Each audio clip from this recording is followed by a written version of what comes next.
d'expérience dans le domaine de l'orientation. Évidemment, on ne s'en vante pas trop, mais je peux dire que j'ai connu 3 générations de modèles d'orientation. Que ces façons de définir l'orientation nous permettent de voir d'où cela vient et où cela peut aller. C'est étonnant qu'on puisse dire en quelque sorte que chaque époque a des questions fondamentales qu'elle se pose, puis chaque époque génère un modèle d'orientation. Et c'est ce dont je vais faire la démonstration en peu de temps, puis ensuite je vais vous indiquer où les choses me paraissent se rendre. Je pars d'un principe plus simple, il n'est pas si simple que ça, mais enfin, c'est celui de Piaget, qui dit que tout objet à connaître, on peut en épuiser la connaissance par 3 questions. La première question, qui est la question ontologique, c'est qu'est-ce que c'est? La deuxième question, c'est le comment. C'est la question fonctionnelle. Comment ça fonctionne? Et la troisième question, c'est, compte tenu de différents contextes, qu'est-ce que la chose devient? Je ne sais pas si vous voyez à peu près que la question ontologique amène une recherche de connaissances plutôt théorique. Qu'est-ce que c'est? C'est d'être à la recherche des définitions, c'est d'être à la recherche des descriptions de ce qui compose tout concept, de ce qui compose toute chose. Et alors, toute la notion d'éducation, à une époque donnée, en était une d'acquisition de connaissances, sur la base de leur définition. Être instruit à l'époque, c'était de savoir les choses pour être capable de les nommer. C'était d'avoir une connaissance en quelque sorte livresque. C'était de posséder le monde par les mots qu'on avait. Et je dirais que la culture consistait à avoir sa propre encyclopédie à la maison, à pouvoir utiliser facilement le dictionnaire, à pouvoir participer à des concours de connaissances. Bref, les génies en herbe étaient nombreux, à une époque où la question qu'on posait était toujours « qu'est-ce que c'est ?» Et c'est ainsi que la philosophie, la poésie, la littérature avaient vraiment comme préséance dans les disciplines. Et la science elle-même allait chercher le plus possible ces définitions. Et souvent, comme on avait dans notre formation, la formation de bien définir les choses. Quand on avait un débat où on devait discuter, il fallait d'abord arriver avec les mots justes. Et chaque mot avait sa définition. De sorte qu'en même temps, il y avait une sorte d'autorité qui sanctionnait la connaissance. Il y avait un savoir qui était officiel. Il y avait quelque chose qui faisait que les mots devenaient normatifs. Ce n'était pas indifférent de définir ce qu'était une femme, ce qu'était une mère, ce qu'était un homme, ce qu'était un père, ce qu'était tel travailleur, parce qu'une fois qu'il était nommé, il était sanctionné comme devant se conformer à la définition. Vous voyez comment on est dans un contexte où la première idée, c'est une époque constituée dans les années 40, 50, où la sanction se faisait par l'inspecteur d'école, se faisait par des concours, se faisait par des diplômes, et c'était des choses très, très sanctionnées et très importantes du point de vue du savoir officiel. Il y avait un savoir officiel qui rendait donc la société homogène, qui la faisait s'entendre sur la plupart des choses. Donc, l'idée était que la société était hiérarchique, elle était stable, elle était très stable, et non pas détestable, et elle ne bougeait pas.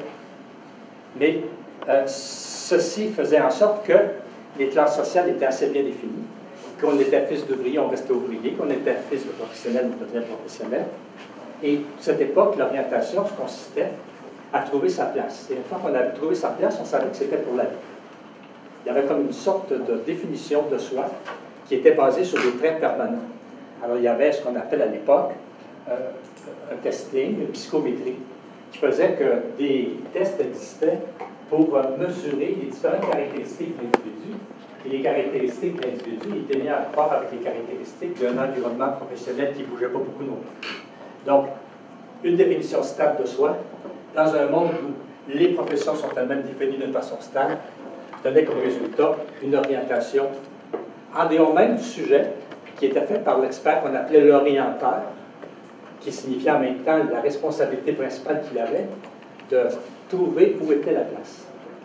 Donc, l'orientation était en quelque sorte un processus qui venait de la société et qui évaluait l'individu, le décrivait et le transformait, une comparaison avec le monde du travail, en un conseil professionnel. Est-ce que j'ai bien assez dit ce que ça peut être à l'époque, l'orientation scolaire et professionnelle? Vous vous sentez à l'aise avec ça? Ça correspond exactement à cette étape.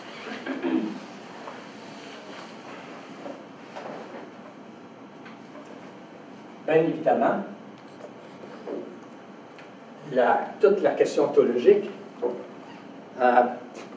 c'est pas parce qu'elle est ontologique, mais parce qu'elle n'épuisait pas le sujet, mais on ne voyait pas autre chose que cette manière de voir.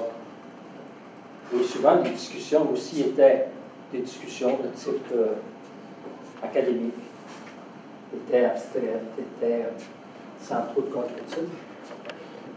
Et il y a une époque, à un moment donné, dans les années 60, où là, il s'est passé des mouvements importants. Des mouvements qui font que la question a changé. La question est devenue que l'individu objet d'étude était maintenant sujet d'orientation. Il y a quelque chose qui a changé dans les années 60, qui était que chacun de nous est une exception. Chacun de nous a son originalité. Chacun de nous se doit de se distinguer. Chacun de nous a son monde à lui, a sa subjectivité et a ses propres désirs. Il devrait pouvoir obéir à ses propres besoins. On a une affirmation de l'individu qui devient comme la caractéristique des années 60. Et c'est comme si, à ce moment-là, il y avait un retour de Rousseau, on découvrait comment la nature de l'adolescent, la nature de l'homme, de la femme, était telle que des règles de conduite pouvaient émerger de la simple connaissance des processus naturels, des processus de base que l'individu pouvait vivre. Donc, l'idée était que toute une psychologie humaniste nous disait l'individu, si vous le laissez évoluer, si vous lui donnez des conditions de liberté, il va aller à la place dont il a besoin. Il va trouver par lui-même, dans son environnement, les apprentissages à faire. Il va par lui-même se comporter de la bonne manière si vous le laissez obéir à ces processus qu'on dit naturels.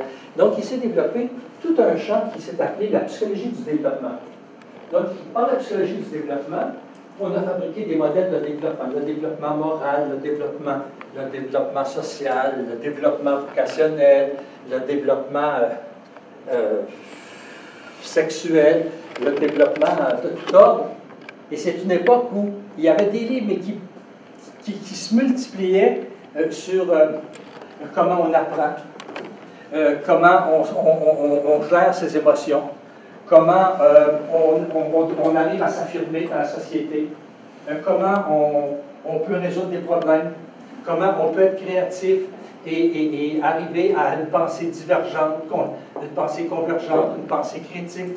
Tout était objet de développement et tous les modèles de développement étaient en quelque sorte des objectifs en éducation.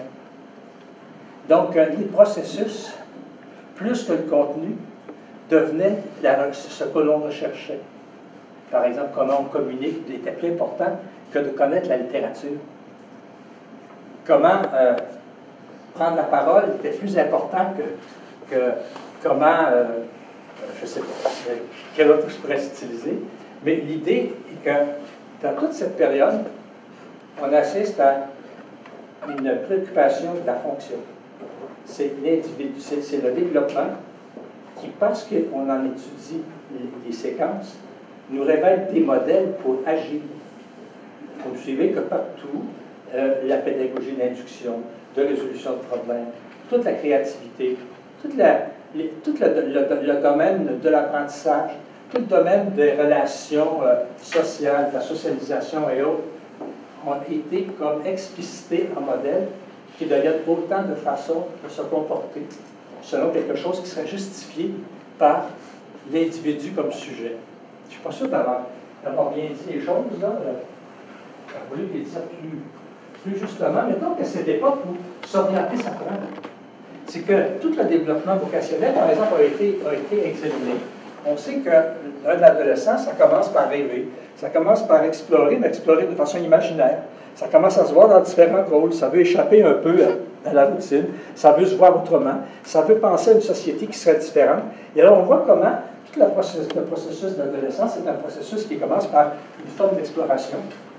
Et peu à peu, cette disposition à explorer conduit à se voir autrement et puis à se rendre compte que les choses sont possibles. Il n'y a pas juste ce qui existe.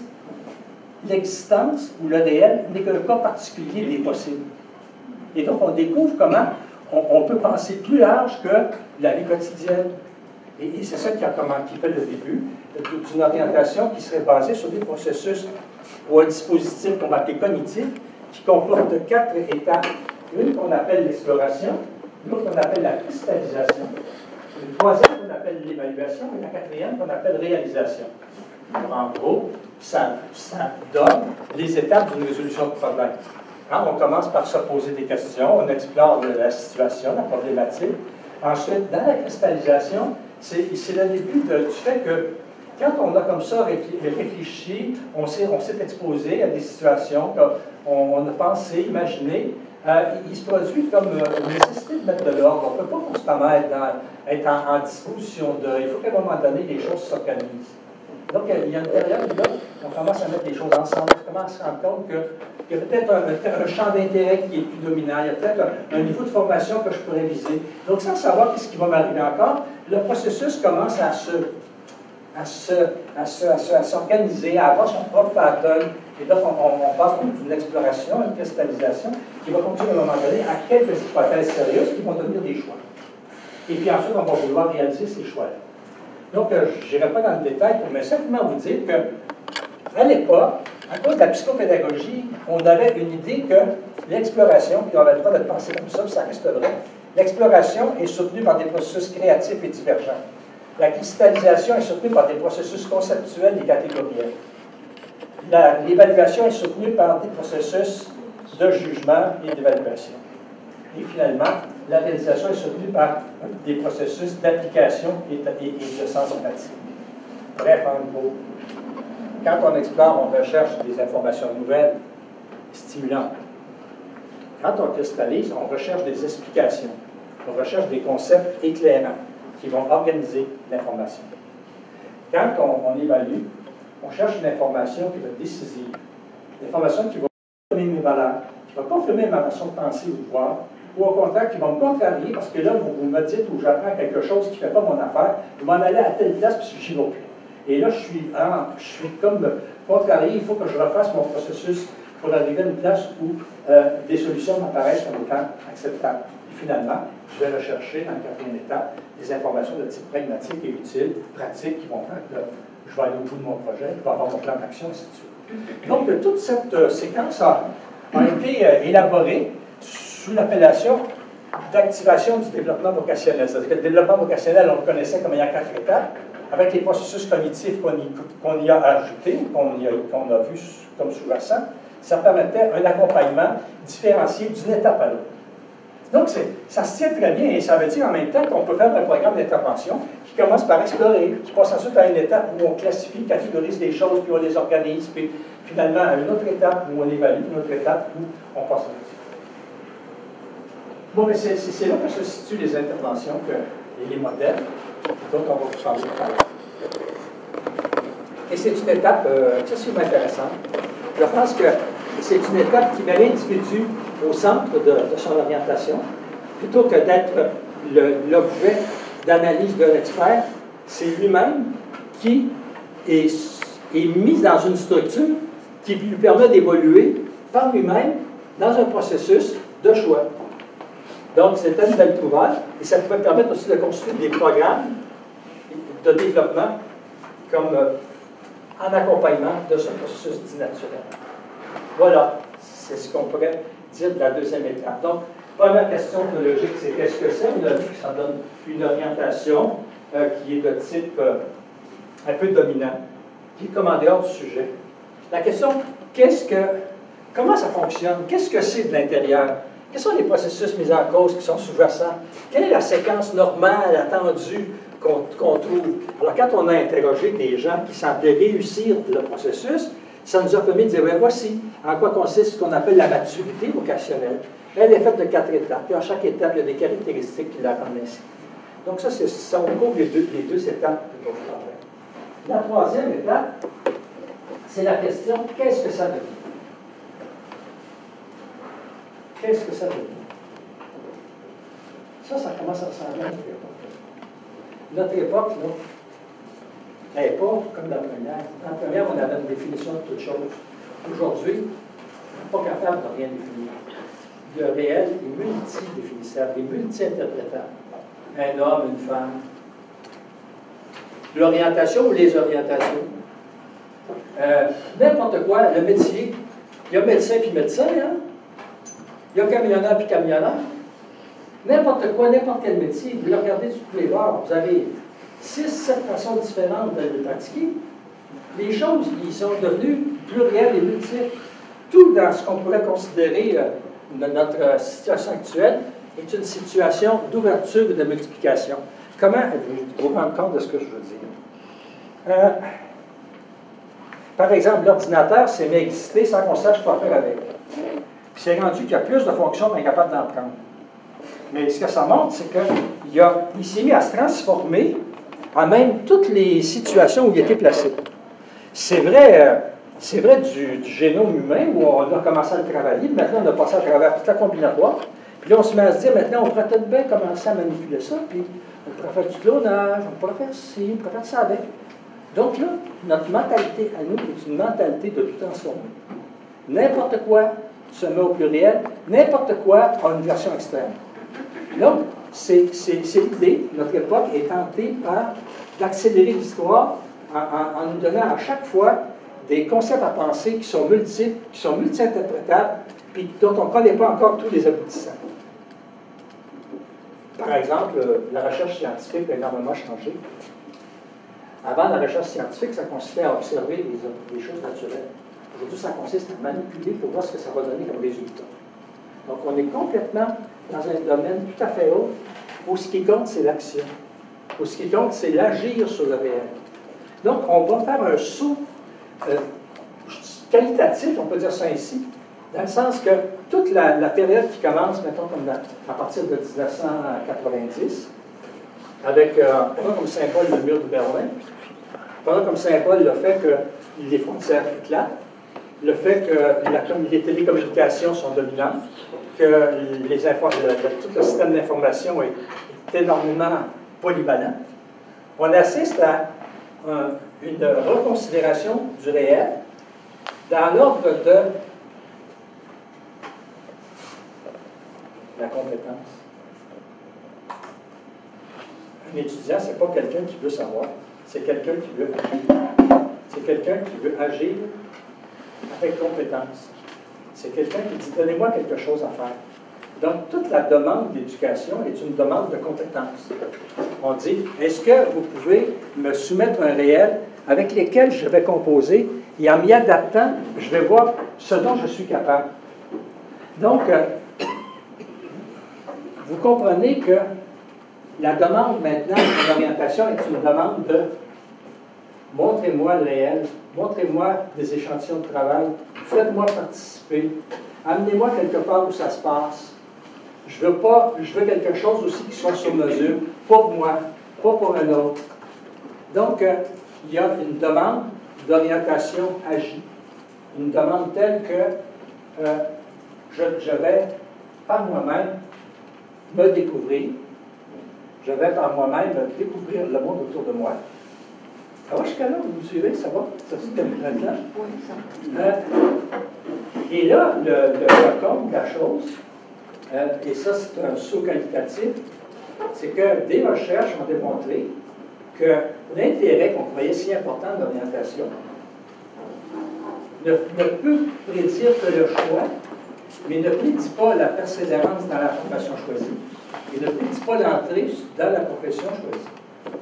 Donc, on a un petit problème ici, dans le sens que ce que ça nous dit, c'est, je comprends que quand je dis ça, je prends des maudits raccourcis, c'est que On ne peut pas avoir une orientation qui est seulement pensée. On ne peut pas faire des choix qui sont uniquement parce qu'on s'est représenté soi-même, on a représenté le monde du travail, on a traité cette information-là pour arriver à faire un choix. Ça ne marche pas de même. Maintenant, dorénavant, explorer, ça veut dire expérimenter. Ça veut dire être sur le terrain. Ça veut dire se mettre à l'épreuve. Je vais essayer d'être clair avec ça. J'ai combien de temps? 5 minutes? Oui, je l'ai. La plupart des gens retardent actuellement le processus d'orientation. Vous avez compris que ce que je disais, c'est qu'on a une orientation qui doit être agie. Puis, il y a beaucoup qui retardent le processus d'orientation parce que, pour eux autres, là, c'est une source d'anxiété. Il y a trop de choses à connaître, il y a trop de choses qu'on ne sait pas, on ne pourra jamais se décider. Il y a trop d'incertitudes, il y a un avenir qui est trop imprévisible. Donc, c'est une question qu'on ne touche pas parce qu'elle est trop difficile puis elle est menaçante, elle me dérange. Et quand un élève ou un jeune il est logé et puis il a appris, puis surtout quand il va à l'école, des fois il apprend que oui c'est oui, non c'est non, et que son raisonnement logique est bon.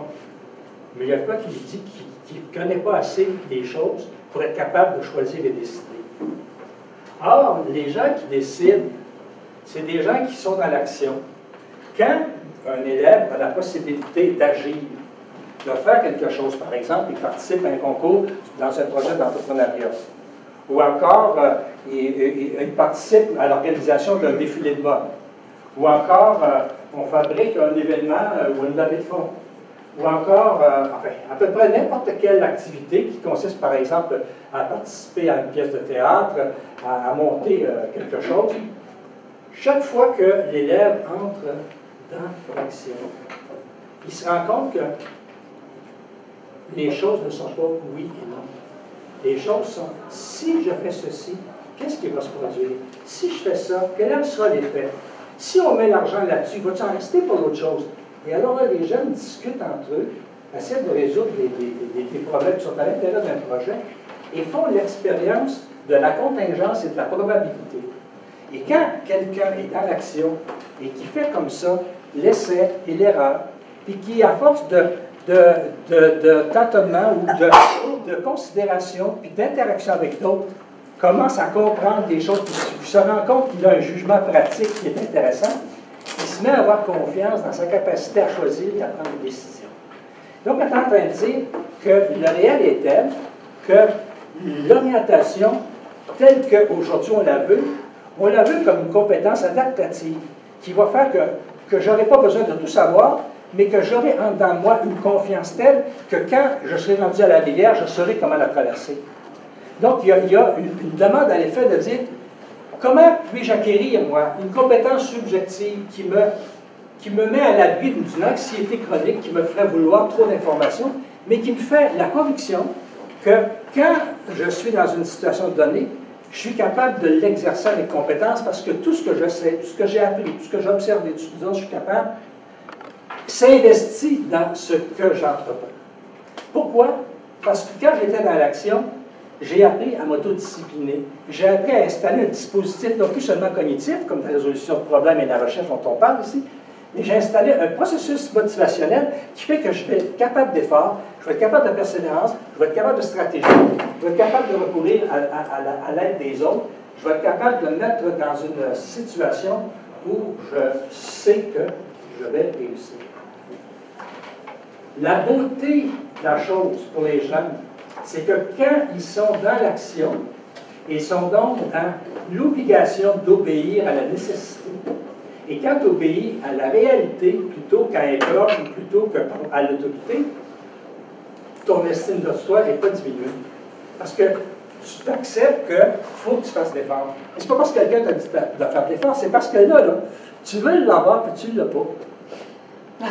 Donc, si tu ne l'as pas, il faut que tu fasses de quoi pour l'avoir, tu n'as pas le choix.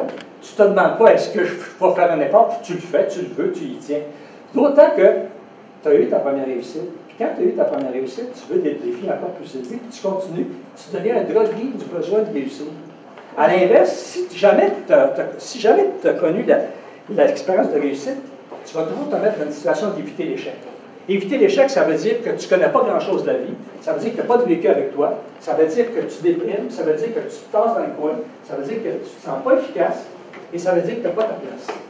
Donc, on voit comment la question d'orientation, aujourd'hui, est une question d'avoir une expérience de réussite qui me met dans une situation de confiance. Confiance dans le fait que je pourrais vivre un processus de choix et de décision fiable. Ce qui fait aussi que par rapport à la profession que j'anticipe, la question est la suivante. Est-ce que j'ai l'intérêt? Oui. Mais surtout, est-ce que j'ai la confiance de pouvoir dans ce que je choisis? Et donc, du même coup, des études sont faites là-dessus. La différence entre quelque chose qu'on préfère, quelque chose qu'on choisit, c'est quelque chose qu'on préfère, on l'aime, mais quelque chose qu'on choisit, c'est quelque chose qu'on aime et dont on se sent capable. Donc, parce que je me sens capable, j'entreprends. Et là, ici, on a un principe, j'arrive, je finis avec ça. On a un principe tout simple. C'est pas lui dire qui veut, peut, il faut dire qui peut, veut. Quand je sais que je peux, je me mets à vouloir davantage. Il suffit juste de séduire une première fois pour avoir plus. Vous suivez? Chaque fois que je découvre un pouvoir, ça augmente ma capacité, ça augmente mon désir d'exercer la capacité. Et donc, du même coup, ça me donne, je deviens plus désirant, je deviens plus volontaire, je deviens plus persévérant. Et tant qu'un jeune n'a pas ça, il y a seulement le choix, mais il n'y a pas encore la décision. Je finis avec ça. Aujourd'hui, ce que je considère, c'est que le dispositif